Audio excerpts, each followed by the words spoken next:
네, 오늘 제목은 어찌 잠잠하냐라는 제목입니다.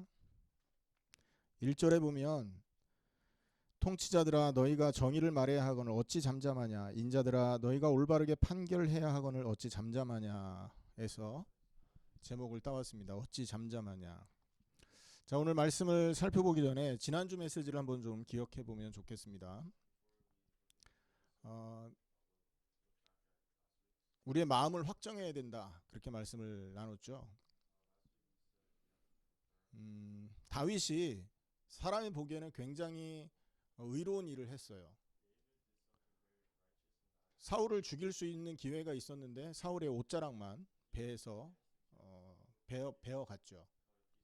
근데 그 사건 이후에 마음에 찔려서 하나님 앞에 기도한 장면이 바로 시편 57편이었습니다. 왜 마음에 그렇게 찔림을 받았느냐? 자기의 소관이 아니, 왕을 세우고 왕을 이렇게 쫓아내는 건 자기의 소관이 아닌데도 불구하고 다윗이 사울의 그 왕을 상징하는 옷자락을 베었단 말이에요. 자기가 자기 힘으로 왕을 쫓아낸 것과 같은 그런 행위를 저질렀다는 거죠. 그래서 그 사건 앞에서 하나님께 회개하며 은혜와 긍휼을 간구했죠. 그리고 자신의 연약함을 알기 때문에 이제는 내가 세상에 연연하거나 세상의 어떤 이 왕위에 집착하는 것이 아니라 오직 하나님께만 내 마음을 확정하겠습니다라는 간구를 합니다.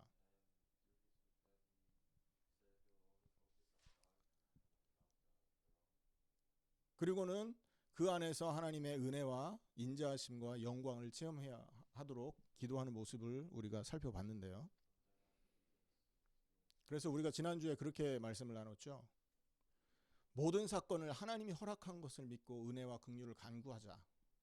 그죠?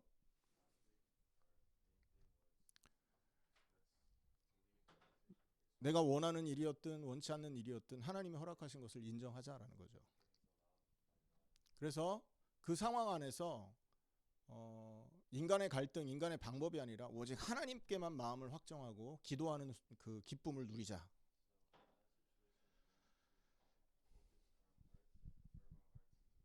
얼마나 기도해야 되느냐? 기도가 최고의 축복이구나. 하나님과 함께하는 것이 최고의 행복이구나라는 것이 느껴질 만큼 우리가 하나님께 마음을 집중하자, 이런 말씀을 나눴습니다. 오늘 58편에도 이 배경이 이 57편의 배경과 비슷한 배경입니다.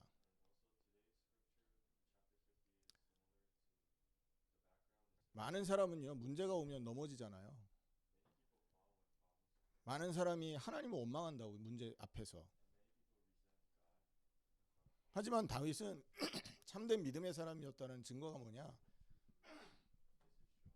문제 앞에서 하나님의 메시지를 받습니다. 그 문제가 원하던 것이었든 원치 않는 것이었든 문제가 딱 오면 그 안에서 하나님의 음성을 듣는 특징이 있었어요. 57편도 그렇고 오늘 읽은 이 58편도 마찬가지입니다. 이 배경이 그 58편의 이 본문의 배경을 살펴보면 이 배경이 사울 임금이 다윗을 핍박할 때였다라고 하는 학자들도 있고요.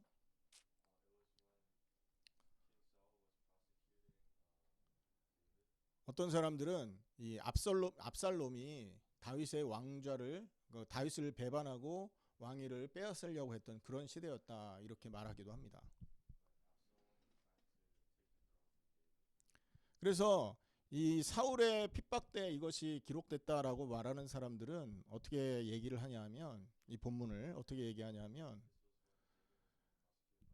다윗의 통치가 이제 막 시작됐을 즈음에 사울 임금의 그 말년, 사울 임금이 통치하던 그 말년 시대를 생각한 거예요. 그 말년 시대에 재판장들이 막 판결을 굽게 하고 통치자들이 백성을 막 이렇게 억압하는 그런 모습들을 생각하면서, 아, 나는 이제부터 하나님의 은혜 속에서 제대로 통치해야 되겠다라고 생각한 것을 기록했다 이렇게 말하는 사람도 있고요.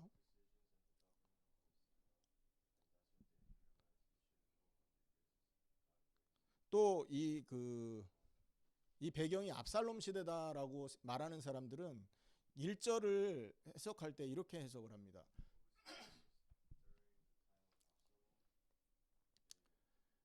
자, 1절에 보면 통치자가 정의를 말하지 않고 잠잠했고 인자들이 판결을 해야 되지만 제대로 판결하지 않았다라는 얘기를 하고 있잖아요.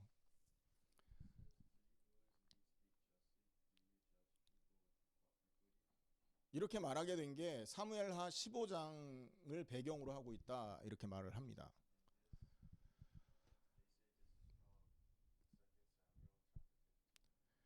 사무엘하 15장 1절에서 6절에 보면 압살롬이 그 아버지를 배신하고 왕이 되기 위해서 백성들의 마음을 훔치는 장면이 나옵니다.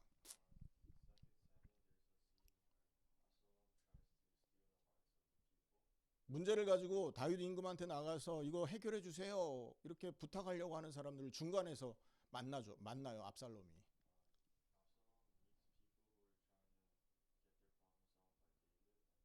그러면서 뭐라고 말하냐? 다윗이 통치를 잘못해가지고 너의 문제 해결해 줄 사람을 세우지 않았다.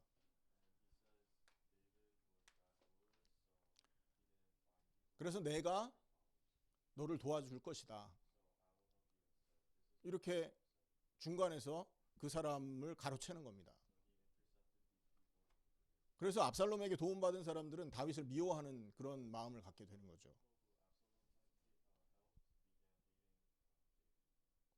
이게 사실은 옳은 것처럼 보이고 바른 행동처럼 보이지만 그 일을 하게 된 그 배경과 동기는 어디 있습니까? 백성의 마음을 훔치기 위해서였단 말이죠.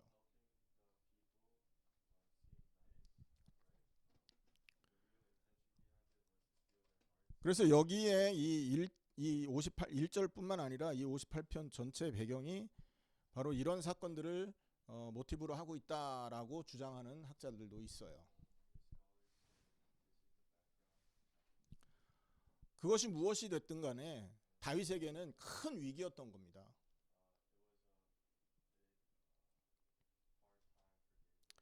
그래서 오늘 이런 배경을 가지고 쓰여진 이 본문을 우리 간결하게 좀 살펴봄으로 해서 하나님 우리에게 주신 메시지가 무엇인지를 좀 이렇게 찾아보도록 하겠습니다. 자, 이 본문은요 분해를 해보면 세 부분으로 나눠질 수 있어요. 1절에서 5절이 첫 부분입니다. 여기에서는 악인들이 어떤 행위를 하는지에 대해서 설명을 하고 있어요.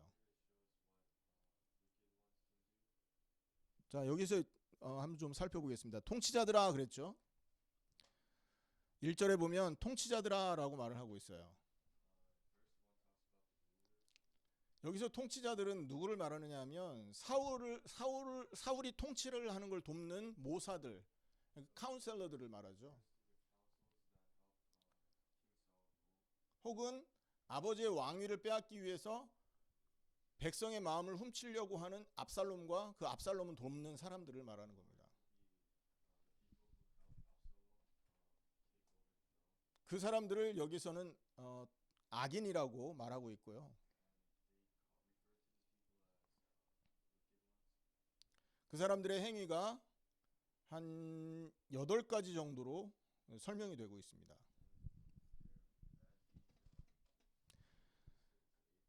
자, 여러분도 보시면 아시겠지만 그 하나님의 말씀을 쫓지 않고 자기의 뜻을 쫓아 악을 행하는 이 악인들의 이 8가지 행위가 1절에 나와 있습니다. 먼저 1절부터 나와 있는데요. 뭐라고 말하냐? 정의를 말해야 하지만 정의를 말하지 않고 자기의 사리사욕을 추구한다. 이렇게 말하고 있죠. 통치자와 재판관은 어떤 룰을 가지고 사람을 도와야 되잖아요. 그런데 그들이 어떤 룰 바르게 정의된 어떤 규칙을 따르는 게 아니라 자기의 기준을 따라서 통치 행위를 하고 재판관이 자기의 그 어떤 개인적인 욕망을 추구하기 위하여 판결을 해준다는 거죠.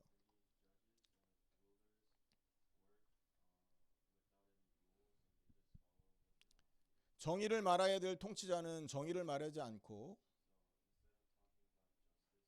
바른 판결을 해야 될 재판관은 바른 판결을 하지 않는다. 이게 1절에 나오는 악인의 두 가지 특징입니다.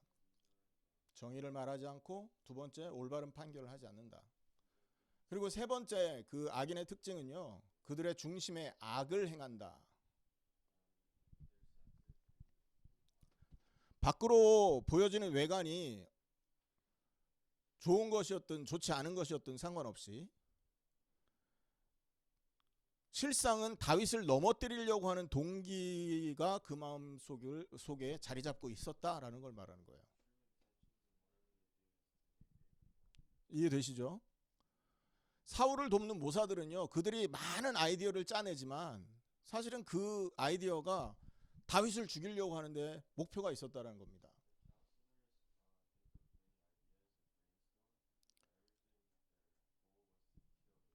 압살롬이 백성들 앞에서 아무리 좋은 얘기를 하고 너를 축복할게 이런 얘기를 하지만 결국은 속은 뭐예요? 자기가 아버지 자리를 차지하려고 하는 중심이었다는 거죠.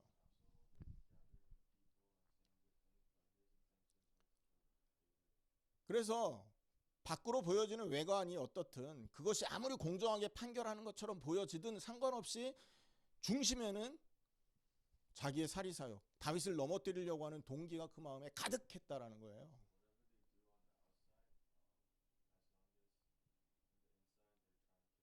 이게 2절에서 말하고 있는데 세 번째 악인들의 특징입니다. 이것이. 그리고 네 번째 특징은 2절에서 계속 되고 있는데요. 땅에서 그들의 손으로 폭력을 달아준다 이렇게 말하고 있죠. 2절 하반절에 너희 손으로 폭력을 달아주는도다 이렇게 말하고 있습니다. 그죠?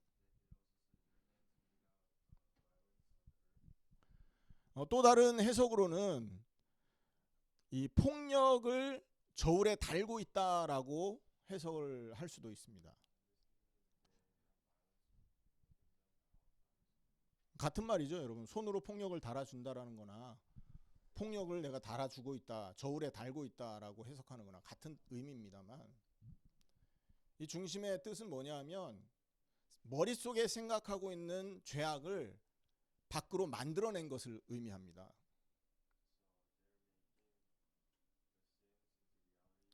뿐만 아니라 그렇게 행해지고 있는 그 악이 은밀하게 비밀스럽게 행해지는 것이 아니라 아주 공공연하게 행해지고 있었다는 거죠.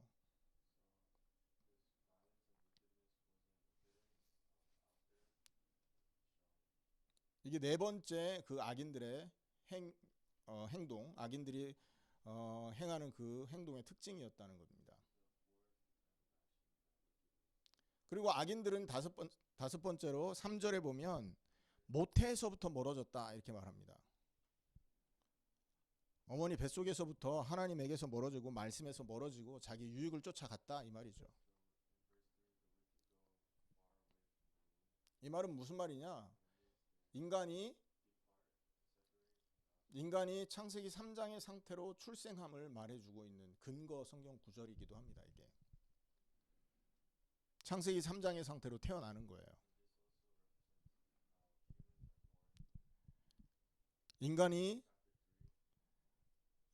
창세기 3장의 결과로 전적인 부패 상태에서 출생하고 있다라는 걸 말하고 있는 것이죠.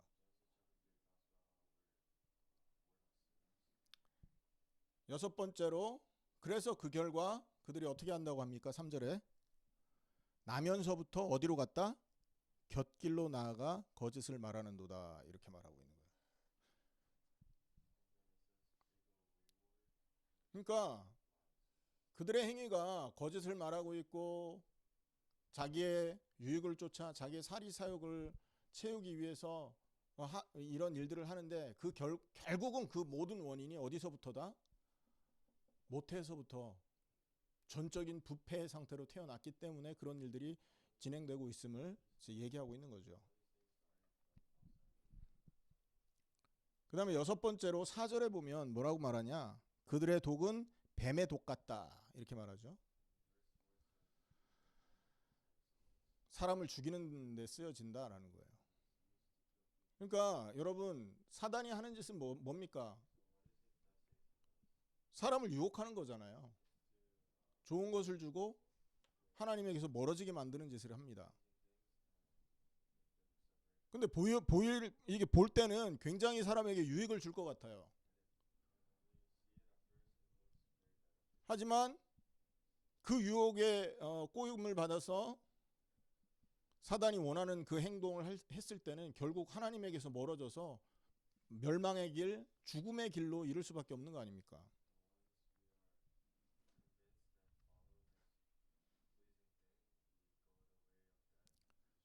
그래서 여기에서 그 악한 행동이 결국은 이 도구로 표현이 됐고, 독은 사람을 죽이는 그 도구이죠.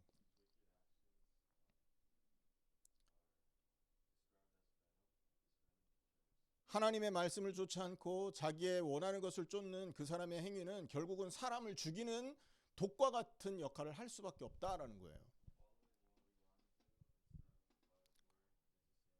사울의 모사가 됐든 압살롬과 그 무리가 됐든 간에 그들의 행위는 결국은 다윗을 죽이는 데 있었고, 그들의 행위는 의인들을 괴롭히는 데 있었다라는 것을 말하는 것이죠.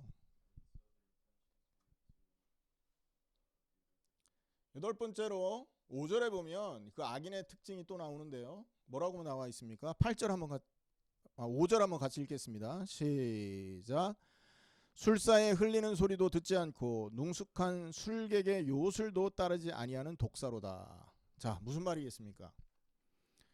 여러분 중동 지방에 보면 또 인도나 이런 데 보면 요술사들이 마술사들이 왜 이렇게 막 피리 불 때 코브라가 항아리에서 막 올라와서 그 요술사의 말을 듣는 그런 모습들 여러분 본 적 있죠?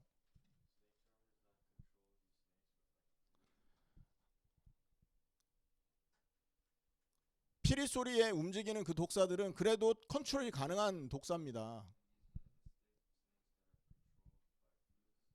그런데 이 지금 다윗을 죽이려고 하는 그 악한 무리들은요, 그 누구의 통치도 받지 않고 그 누구도 제어할 수 없는 그런 수준의 악한 자들이라는 거예요.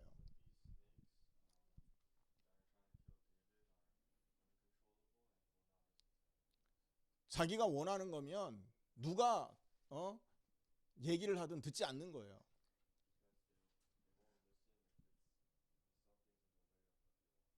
악한 동기로 머릿속에 마음속에 악한 동기를 가지고 계획한 그 계획이 딱 정해지면 야 그거 옳지 않아 라고 누가 얘기를 해줘 듣지 않고 그 길을 향해 가는 겁니다. 옛말에 사람이 망하려면 귀가 먹고 망한다고 합니다. 그죠?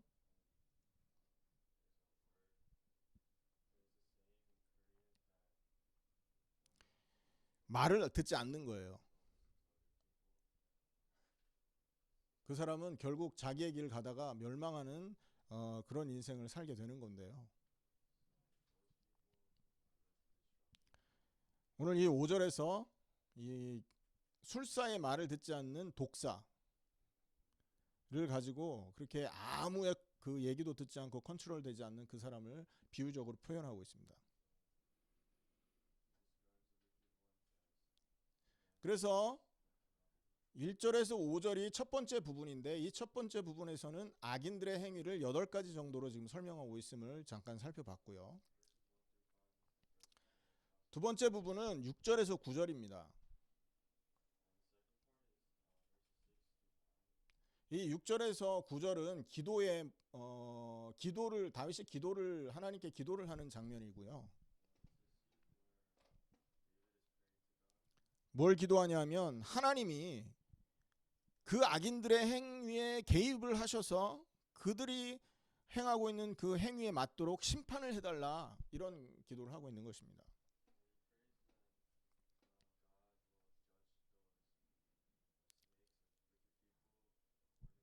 그래서 거기에 보면 한 6가지 정도의 비유가 나와 있어요. 6절은 사자에게 비유를 하고 있죠. 그래서 젊은 사자의 이빨을 꺾어달라고 합니다.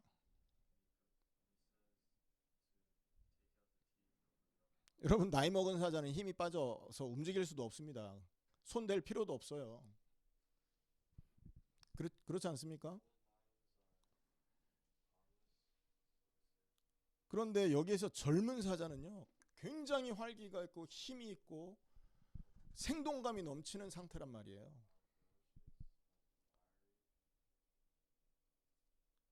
능력이 있는 그 사자의 이빨을 꺾어달라는 거예요.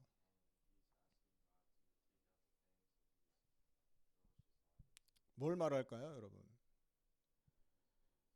다윗을 이 젊은 사자처럼 이렇게 폭력을 행하고 그 젊은 사자처럼 다윗을 핍박하는 이 대적자들을 하나님께서 일격에 막아달라.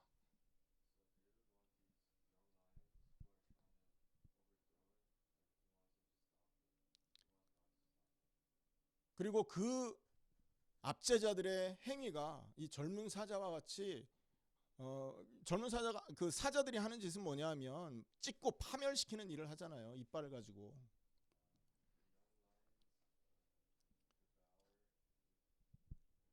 그래서 다윗을 압제하는 자들이 이렇게 폭력적이고 악랄한 상태다라는 것을 이렇게 말하고 있는 것이죠. 두 번째는 이 그 압제자들을 물에 비유하고 있죠. 7절입니다. 7절 우리 한번 같이 읽겠습니다. 자, 시작. 그들이 급히 흐르는 물같이 사라지게 하시며 겨누는 화살이 꺾임 같게 하시며. 자, 7절에는 물에 비유하고 그 다음에 활에 비유하는 장면이 나옵니다. 급히 흐르는 물처럼 없어지게 해달라 이 말이죠. 자기 눈앞에 견고한 진을 치고 다윗을 죽이려고 하는 이들이 재빨리 물이 눈앞에서 휙 휩쓸려서 가는 것처럼 재빨리 없어지도록 하나님 역사하십시오 이렇게 말하고 있는 것이에요. 그 다음에 활에 비유해서 말을 하고 있죠. 겨누는 화살이 꺾임 같게 하소서 이렇게 말하고 있습니다. 그죠? 그러니까 원수가 악한 일을 시도할 때 그것이 무위로 돌아가게 실패하게 해주십시오 이렇게 간구하는 장면이에요. 생각해 보세요. 여러분 활을 당겼는데 화살이 뚝 부러진다고 생각해 보세요. 활이 나갈 수 있습니까? 없잖아요. 그걸 비유한 거죠. 활 당길 때 화살이 부러지듯이 이들의 시도가 실패하도록 하나님 도와주십시오 이 말을 하는 거예요. 그리고 8절에는요 네 번째 비유가 나오는데 달팽이를 비유하죠. 이 달팽이는 성경에 처음 나오는 단어라고 합니다. 달팽이처럼 그들이 사라지게 해주십시오 이렇게 말하고 있는데요. 이 달팽이가 여러분 껍데기에서 나와서 기어갈 때 천천히 가잖아요. 근데 이 달팽이가 나갈 때 남기는 게 끈적끈적한 그 물질이 자취로 남게 됩니다. 달팽이 껍질에서 나와가지고 그렇게 끈적한 물질이라는 자취를 남기면서 나중에는 어떻게 됩니까? 소리 소문 없이 이게 없어져 버린다고요. 녹아서 없어집니다. 대적을 하나님 이렇게 만들어 주세요 라고 말하는 거예요. 힘센 대적을 순식간에 소리 소문 없이 달팽이가 녹아 없어지는 것처럼 하나님 그들을 파멸시켜 주십시오 이 말이죠. 다섯 번째 8절에 다섯 번째 비유가 나오는데 여인의 유산에 빗대어서 설명을 하고 있습니다.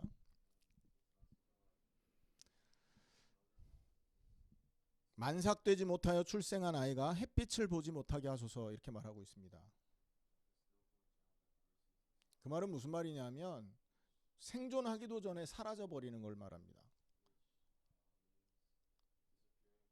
금방 태어난 아이가 살아보지도 못한 상태잖아요.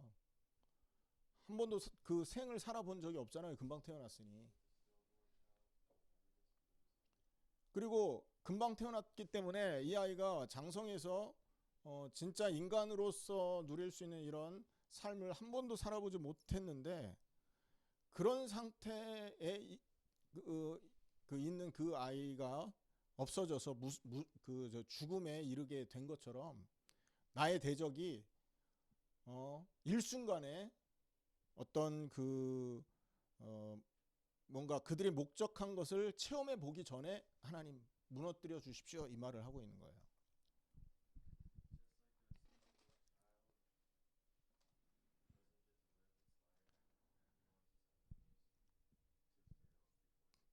그리고 9절에 보면 6번째 비유가 나오는데요. 가시나무 열에 뜨거워진 가마의 비유를 하고 있죠. 여러분, 가마는 솥단지를 말합니다. 그거 아십니까, 여러분? 불을 피울 때 불쏘시개로 제일 좋은 그 나무가 가시나무라는 거예요. 저는 시골에서 자라면서 이 가마불 같은 걸 많이 떼봤어요, 어린 시절에. 뭐 여기에서 소주 끓여 보신 분 계십니까? 박 권사님은 소죽을 끓여 보셨는지 모르겠어요.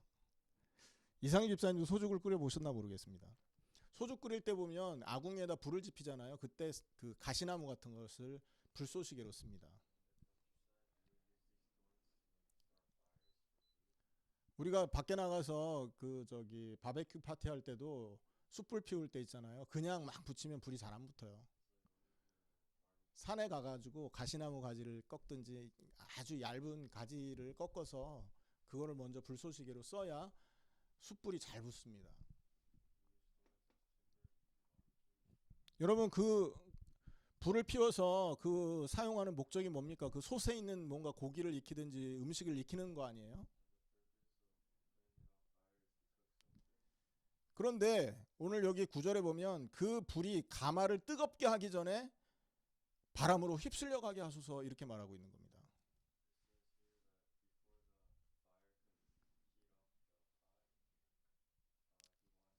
그 뜻은 불의 열기에 이 가마가 데워져서 그 음식이 완성되기 이전에 하나님 원수들을 속히 파멸시켜 주십시오, 이렇게 말하고 있는 거거든요. 그래서 6절에서 9절에는 하나님이 개입하셔서 그 악인들이 정당한 심판을 받을 수 있도록 하나님 역사해 주십시오라는 그 내용으로 지금 기록이 되어 있다는 것이죠.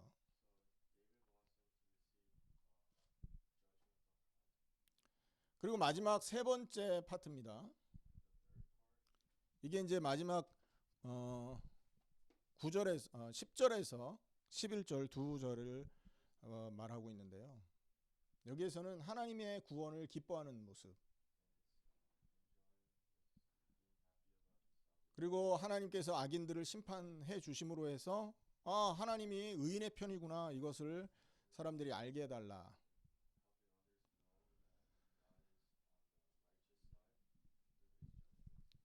하나님이 안 계신 것처럼 자기 마음대로 살아가는 그들에게 하나님이 이 땅에서 악인을 심판하고 지금도 살아계시는 분이다라는 걸 보여달라, 이런 기도를 이렇게 마지막 부분에서는 하고 있는 것입니다. 그래서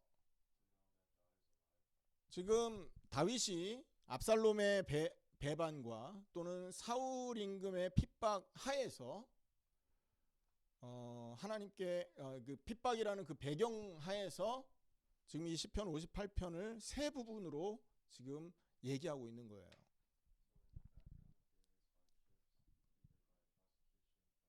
여덟 가지의 모습을 가지고 악인의 행위가 어떠함을 얘기했고요.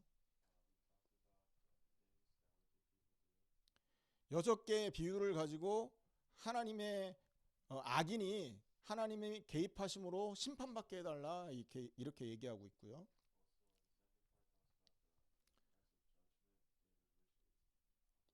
하나님이 적절한 심판을 주심으로 해서 이 땅에는 하나님이 살아계신다라는 것을 사람들로 알게 해주십시오라는 얘기를 하고 있는 것입니다.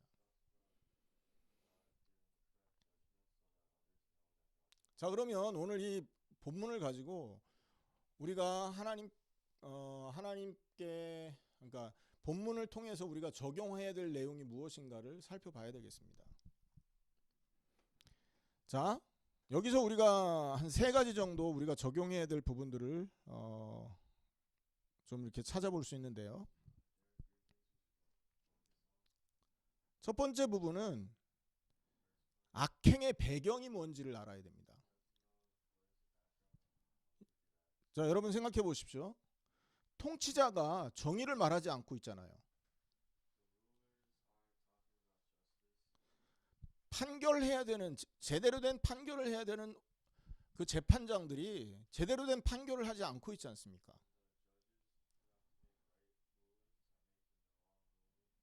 이거는 다른 말로 있지 않습니까?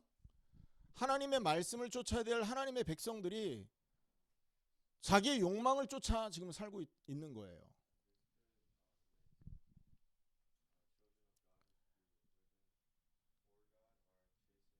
창세기 1장 27절 28절에 인간이 하나님의 형상으로 창조됐고,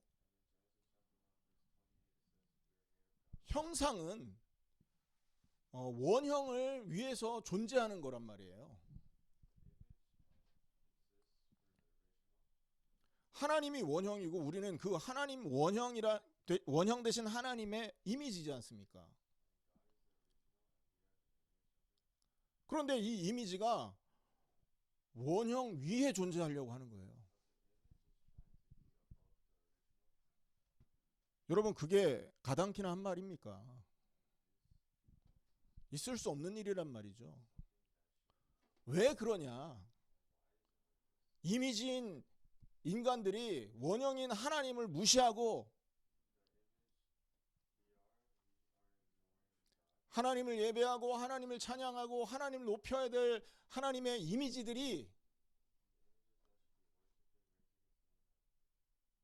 썩어 없어질 세상 것을 쫓아 사는 그 이유가 뭐냐? 같은 뜻인 거죠.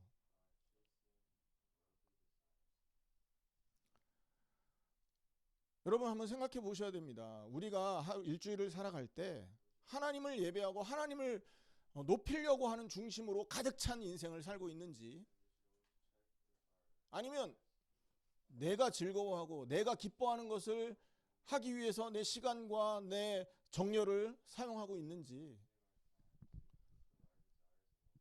하나님을 예배해야 될 우리가 나의 육신적인 욕망을 이루기 위해서 살아가고 있는 그 배경이 뭐냐라는 거예요. 우리가 지식이 없어서일까요? 지식이 없어서 우리가 그렇게 사냔 말입니다. 솔직하게 하나님을 섬겨야 된다는 걸 모르는 사람 있습니까? 없습니까? 알면서도 안 되지 않습니까? 그 이유가 뭐냐라는 거예요.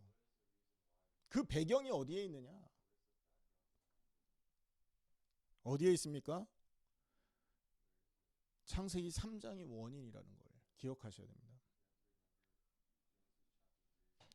창세기 3장 3가지 내용이 뭐예요? 인간의 근본 3가지 문제죠. 죄, 하나님 떠남, 사단, 이 3가지가 배경 아닙니까? 만약에 우리가 아직도 알면서도 안 되고 있고, 뭔가 옳은 길이 이쪽인 하나님 말씀을 쫓고 그 말씀에 순종해야 되는 것이 분명하다라고 알고는 있는데 자꾸 내가 원하는 길만을 향해서 가고 있다면 아직 우리는 이 3가지 문제 속에 담겨져 있는 것입니다. 이해되십니까, 여러분? 이 근본 3가지 문제 중에 가장 근본적인 한 가지는 뭐라고 했습니까?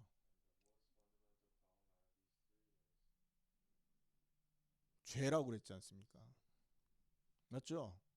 죄 때문에 하나님을 떠나게 됐고, 그 하나님을 떠난 것 때문에 사단에게, 우상에게 절하는 인생을 살아가고 있는 거예요. 그래서 내가 지금 죄 가운데 있느냐 그렇지 않느냐 이걸 확인할 수 있어야 되는 거예요. 우리 교회는 그렇습니다, 여러분. 교회 열심히 다녀야 된다라는 걸 말하는 게 아니지 않습니까? 하나님 예배하는 마음이 없다면 그 사람은 지금 죄 가운데 있다라는 걸 알아야 된다라는 걸 얘기하는 교회예요.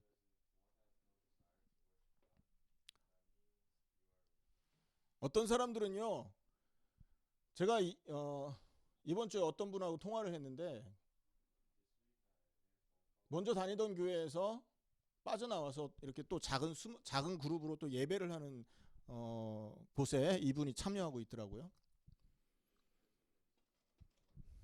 그래서 제가 물어봤습니다. 그 교회 누구 다닙니까? 그랬더니 누구래요. 근데 딱 느껴진 게, 이 양반들이 특징이 뭐냐, 자기 입맛에 맞지 않으면 교회를 떠나서 자기들이 교회를 차리는 분들이야, 주로 보면.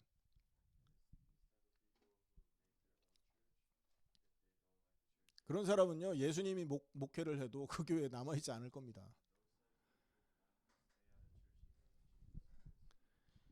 교회가 없어서 우리가 예배를 못 드리는 게 예배를 못 드리는 게 아니잖아요, 여러분. 마음이 떠난 거예요, 마음이. 예배를 드리더라도, 예배 드리는 자리에 내가 앉아 있더라도 마음이 하나님께 향해 있지 않은 겁니다. 그거를 알아야 되는 것이라는 거죠. 그게 죄라는 겁니다, 여러분. 죄라는 그 원어 헬라 말로 하말티아라 그러는데, 그 하말티아라는 말의 그 어원이 뭐라 그랬습니까? 그게 죄인데, 하말티아는요, 관역에서 벗어났다라는 말이잖아요. 그리고 구약 히브리어에도 이 죄라는 말은 있지 않습니까? 이 정도에서 벗어나 있다, 길을 잃어버렸다라는 뜻이 있어요. 바른 길에서 벗어나 있다라는 거죠. 바른 길은 뭐예요? 우리 마음이 하나님께 향하는 게 바른 길이라고요. 그런데 우리 마음이 어디로 향해 있어요? 세상으로 향해 있고, 내가 원하는 욕망에 향해 있고, 내가 이루고자 하는 목적을 향해 있다고요. 그러니 어떻게 하나님께 예배를 하겠냔 말입니다. 그래서 오늘 우리가 악행을 해가고 있다, 잘못된 길을 가고 있다, 뭐 쉬운 예로 우리가 교회에서 기도가 안 되고, 뭐 예배가 안 되고, 사람 만나 복음 전하는 게 잘 안 되고, 이게 다 예수 믿는 하나님의 백성들이 당연히 해야 될 행위들이잖아요. 이 당연히 해야 될 일들이 안 되고 있다면 뭐가 남아있다? 죄 속에 빠져있다는 걸 알아야 돼요. 마음이 하나님께로 향하지 않았기 때문에 그 일이 벌어지고 있다는 거죠.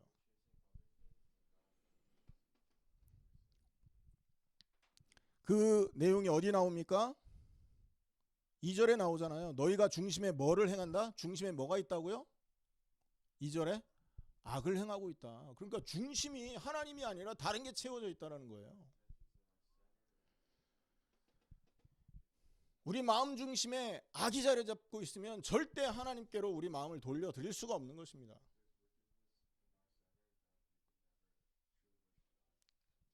마음이 하나님에게서 떠나 있으니 어떻게 되냐? 곁길로 가는 겁니다. 곁길로. 3절이죠.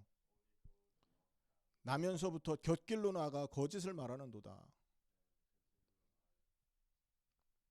곁길로, 다른 길로. 하나님 떠나서 다른 길을 가면서 헤매고 다니는 거예요. 그러니까 어떻게 돼요? 그들의 인생이 독사의 독과 같은, 사람을 죽이는 독을 품고 있는 독사와 같은 삶을 산다고요.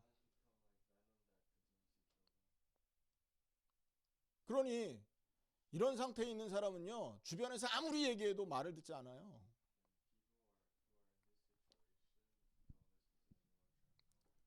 무슨 말인가 이해되시죠? 강단을 통해서 하나님이 아무리 메시지를 꽂아줘도 저건 나에게 주는 말이 아니야. 김 집사한테 주는 말, 이장로한테 주는 말이야. 이런 식으로 해석을 한다고요. 더 심각한 경우는 또 뭔지 아세요? 강단을 통해 하나님이 메시지를 다 꽂아주면요, 이게 나한테 주는 메시지구나. 하나님, 내가 하나님께로 향하겠습니다. 이렇게 해야 되는데, 목사님이 또 나를 가지고 나를 또 말씀으로 치고 있네 하면서 목사님이 감정 실어서 얘기한 걸로 해석한다니까요. 여러분, 그게 아닙니다. 지금 내가 죄 가운데 있구나, 이걸 깨달아야 되는 겁니다. 내 마음이 죄 가운데 있다라는 말은 내 마음이 하나님에게서 멀어져 있구나라는 것을 알아야 된다라는 거예요. 그것이 뭐다? 악행의 배경이 된다. 아멘? 아멘입니까? 내 마음이 하나님에게서 멀어져 있다라는 사실을 먼저 깨달으셔야 돼요. 그게 배경이에요. 그러니까 우리가 예배가 안 되고 하나님에게 나아가는 것이 잘 안 된다면 내가 지금 죄 가운데 있구나, 이걸 알아야 된다는 거죠.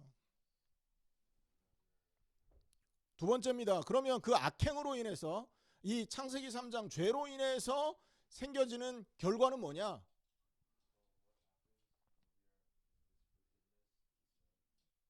악행이 결과로 나오는 겁니다. 1번, 2번이 비슷한 얘기죠. 하지만 구분해야 됩니다, 여러분. 내가 지금 하나님을 향한 예배가 안 되고 있고 내가 하나님과의 교제가 기뻐지지 않는다라는 것은 원인이 죄 가운데서 오는 것이고, 그 죄 때문에 내가 이런 상태에 있음을 깨달아야 된다는 거죠.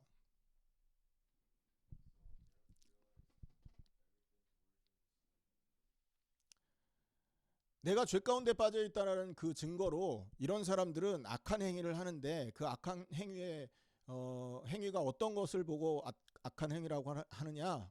자신의 유익을 쫓아 사는 그 모습이 악한 행위인 거예요. 간단하게 말하면 내가 원하는 대로 살기를 계속해서 추구하고 있다면 이 사람은 죄 가운데서 빠져나와야 될 회개가 필요한 사람이다. 심판을 받아야 될 사람이다라는 걸 기억하셔야 됩니다. 만약에 여러분이 교회를 다니고 있고 여러분이 하나님의 백성이라고 하는데도 말씀과 예배와 기도보다 다른 것이 더 중요하게 여겨진다면 여러분 뭐라고 답을 해야 될까요?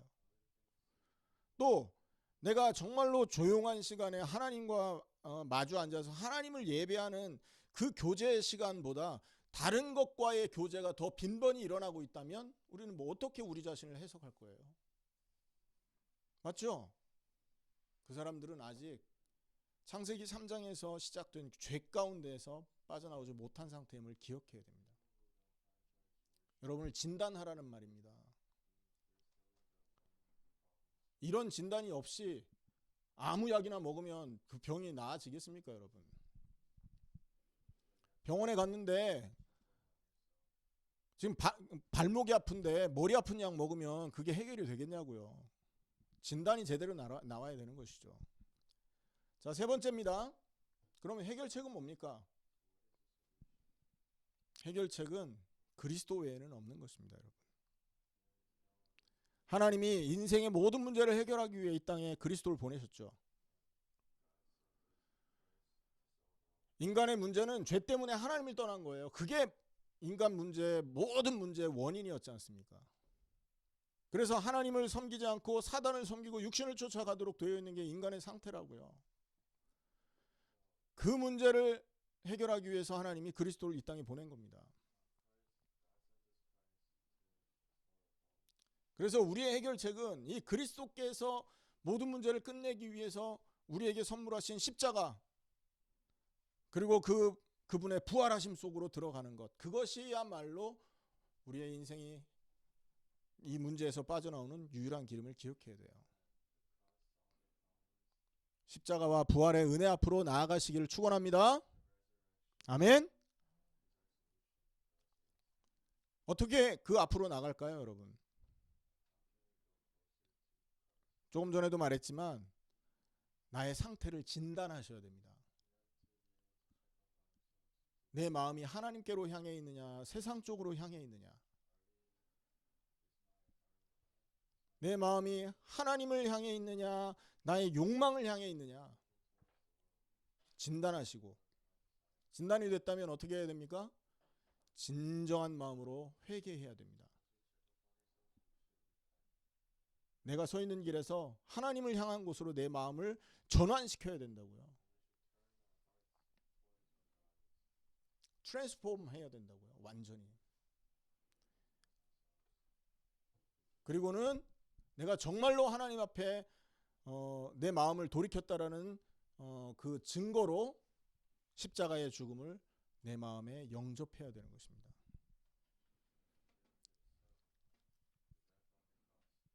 그리스도가 죽은 게 아니라 내가 죽은 것이다. 오늘부터 나는 내가 사는 게 아니라 내 안에 그리스도께서 살아가는 인생이 되도록 하겠다. 그 그리스도의 죽음을 영접하는 자만이 옛사람의 죄악에서 빠져나오게 되는 유일한 행복을 얻는 것입니다. 그래서 더 구체적으로는 그 일을 하기 위한 조용히 하나님과 마주대에서 앉아있는 조용한 시간을 우리가 가질 수 있어야만 우리 자신을 진단할 수 있고 회개할 수 있고 영접할 수 있는 거 아니겠어요? 하나님 앞에 나아가시기를 축원합니다. 하나님 앞에 나가서 내 마음을 내놓고 나의 마음을 진단하고 잘못된 자리에서 회개하고 그리스도의 죽음의 자리에 이르러서 부활을 선물로 받으시는 여러분 되기를 예수님의 이름으로 축원합니다. 우리가 아까 찬양 드렸던 94장 주 예수보다 귀한 것은 없네 했던 그 찬양이 죽음을 영접한 자가 할 수 있는 찬양이 되는 것입니다. 그리스도의 죽음이 아니라면 우리는 주 예수보다 더 다른 좋은 것들을 붙들고 살게 된다니까요. 오늘 말씀 마치겠습니다. 우리 자신을 되돌아보기를 바랍니다. 그래서 내 생각 행위가 하나님의 말씀을 쫓는지 아니면 아직도 내 유익을 위해서 내가 원하는 것을 쫓고 있는지 살펴보고 진정으로 그리스도를 만나는 여러분 되기를 축원합니다. 다윗이 오늘 시편 58편을 통해서 우리에게 가르쳐준 내용이요 메시지임을 기억하시고 하나님 앞에 나아가시는 여러분 되기를 예수님의 이름으로 축원합니다. 기도하겠습니다.